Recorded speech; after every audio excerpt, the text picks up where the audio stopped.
Estamos de volta com o especial Meio Ambiente. Se você vive hoje tranquilo na sua casa, com carro na garagem, segurança e conforto, você é um privilegiado. Muitos brasileiros ainda moram à beira de rios, em regiões de mananciais, lugares que põem em risco a segurança deles e do meio ambiente. Cerca de 60% dos brasileiros se concentram em regiões de Mata Atlântica. Melhorar a vida dessas pessoas respeitando o espaço é um grande desafio. O programa de recuperação da Serra do Mar se tornou referência internacional. Aí a toda a comunidade a participar aí do plantio coletivo. Pela empolgação do locutor, deve ser coisa boa. O local escolhido para o plantio das mudas fica no coração da Serra do Mar. Um lugar ideal para mais de 600 espécies de animais, milhares de plantas e insetos. Você tem consciência de onde você mora? Tô tendo cada dia mais. Essa vista, a floresta. Teve uma época aqui que você acordava de manhã, você não escutava mais os passarinhos. Agora você tem canto de passarinhos o dia inteiro. Todo esse orgulho que as pessoas têm de morar aqui pode parecer, a princípio, um certo sentimento bairrista. Mas basta olhar de longe, ou melhor, do alto, para entender o que elas querem dizer.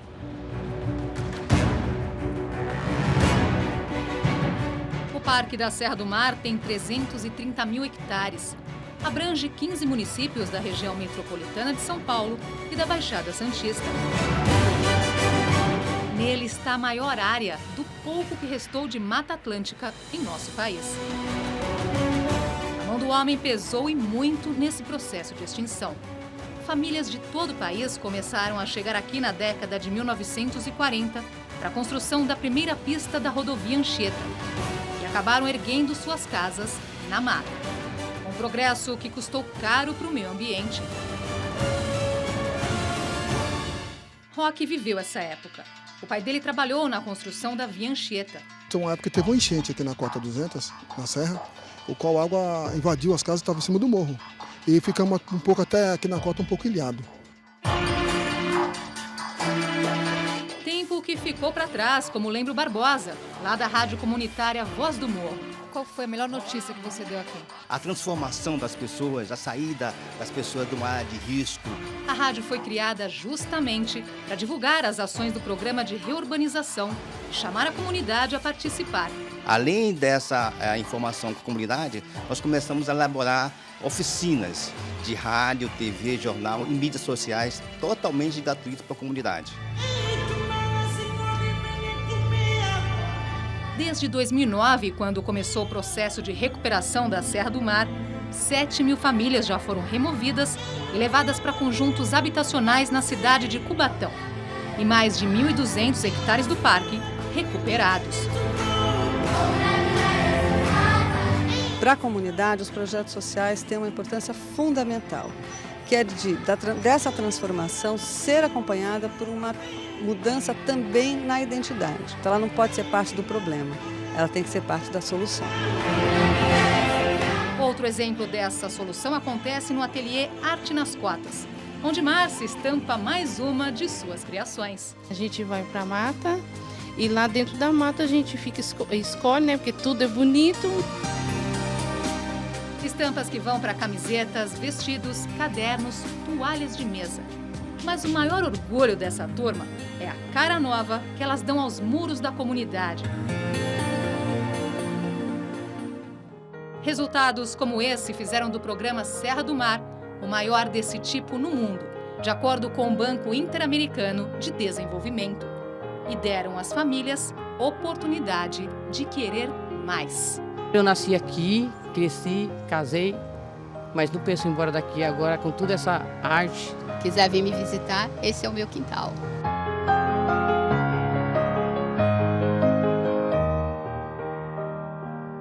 Para a gente entender, isso é algo que acontece em todo o país. Qual é a consequência dessas moradias em áreas de preservação ambiental? Esse projeto, o que ele tem de mais impressionante é o fator educação que ele introjeta. Existem basicamente 3 formas de você mudar o comportamento de uma pessoa. E são formas que a gente utiliza hoje normalmente no mundo. Primeiro, punindo. Então você diz, olha, você se você fizer tal coisa, você vai ser multado. Incentivando, olha, se você fizer tal coisa, eu vou te dar um prêmio. E educando, se você fizer tal coisa, eu não vou nem te premiar, nem te multar. Mas você pode ver o resultado. Das três, a única que você, de fato, mantém em você mesmo é o da educação ambiental. Porque a outra, a punitiva, se cai a punição, você volta a fazer. A de incentivo, se cai o incentivo, você deixa de fazer. Mas a educativa, você introjeta e você passa para os seus filhos e tal. É a mais longa, mas é a que mais fica. Então, esse projeto, quando eu vi esse projeto, eu achei impressionante, porque é exatamente o que aquela moça disse. Eu agora dou valor aonde eu vivo. Ela dá valor, não porque ela foi multada, ou porque ela recebeu R$10, mas porque ela entendeu o valor da floresta. Então, eu realmente dou os parabéns para quem levou isso adiante, viu? Eu tinha que falar isso. Claro. E justamente, né, ela passou a ter consciência, porque Foi. muitas pessoas, né, a princípio, por que eu tenho que sair daqui, né, secretária? É verdade, eu acho que trabalha muito com uma questão de vulnerabilidade. Na verdade, são comunidades que estão em situação de vulnerabilidade e têm que ser atendidas. Seja do ponto de vista ambiental, porque elas estão em locais que ambientalmente, por que são áreas de preservação permanente? Justamente porque elas têm as suas peculiaridades que não permitem que sejam ocupadas. Então, muitos desses desastres ambientais ocorrem justamente porque essas áreas foram indevidamente ocupadas e pelas características que elas têm, elas não poderiam ter sido ocupadas. Então, entra o aspecto ambiental, mas eu ressalto que no caso desse programa, o que é interessante é que a preocupação não foi simplesmente retirar as pessoas do local, mas trabalhar também com seus aspectos, com aspecto social, principalmente com aspecto cultural, então, para que aquelas pessoas pudessem ser recolocadas num outro local que tivesse também essa característica de manter aquela comunidade. Então, realmente, esse projeto é muito interessante. Eu tive oportunidade recentemente, em março, de apresentar esse projeto na Conferência da ONU de Sendai, que era exatamente uma conferência que discutia a questão dos desastres e da prevenção de desastres, né? Porque a gente não tem que esperar ocorrer o problema, mas verificar quais são essas áreas e buscar colocar essas pessoas em situação de segurança, que é exatamente o que aconteceu nesse projeto, que é um projeto amplo, que envolveu recursos do BID, mas também recursos do governo do estado, né? E um trabalho conjunto da área de habitação, planejamento, meio ambiente. Eu acho também esse projeto, ele é assim encantador, é muito bom. Fábio. Eu acompanho bem esse projeto. Ele é hoje um modelo no mundo, foi iniciado pelo Serra e até o ex-secretário Chico Graziano teve um papel importante, porque aquela região é quase um símbolo, os chamados bairros cotas de Cubatão, que, como o vídeo diz, ele começou com a Anchieta e com a construção da refinaria Presidente Bernardes, que é a Petrobras ali. E eu acho que ele é importante porque ele está se estendendo para o litoral norte de São Paulo e ele, de fato, ele traz uma solução, porque o grande problema do meio ambiente, e a Patrícia deve estar sofrendo muito, você também já sofreu, né, Jussara? Que é realmente a área de meio ambiente, muitas vezes ela tem que remover essas pessoas, mas ela não tem, muitas vezes, ela em si, como resolver, como equacionar. E quando você articula todas as áreas, como é esse caso, quer dizer, você remove as pessoas, tem um projeto consistente, habitacional, mas que não é apenas da casa, não é apenas construir casas, mas é um conjunto.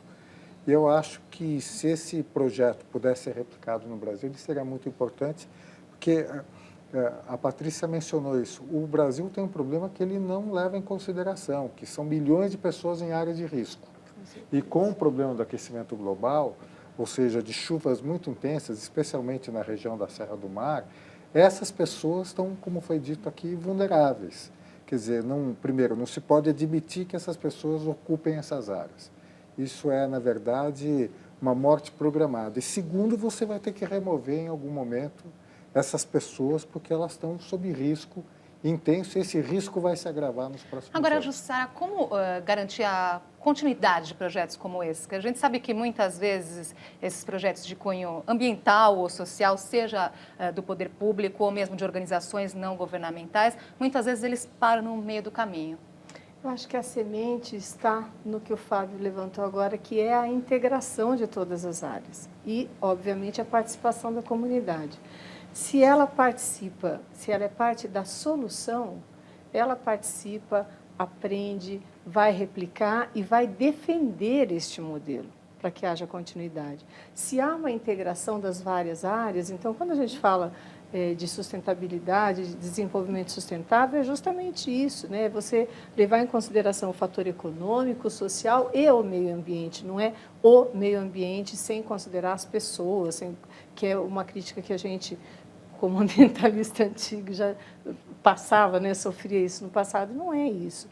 Então, isso traz este exemplo do novo ambientalismo, da integração entre as áreas, do desenvolvimento sustentável, da inclusão das pessoas e, obviamente, da continuidade, porque todo mundo que passa por esse processo aprende. Ele não é educativo só para as pessoas que estão ali, né, que moram ali. Todos que fazem parte da busca dessa solução também estão aprendendo e vão buscar replicar isso. E fora os moradores, né, como nós vimos ali na reportagem, tem também a questão dos produtores rurais, não é, secretária? Que vivem, que produzem em áreas de preservação, que muitas vezes também precisam de recuperação. Como que é feito esse controle?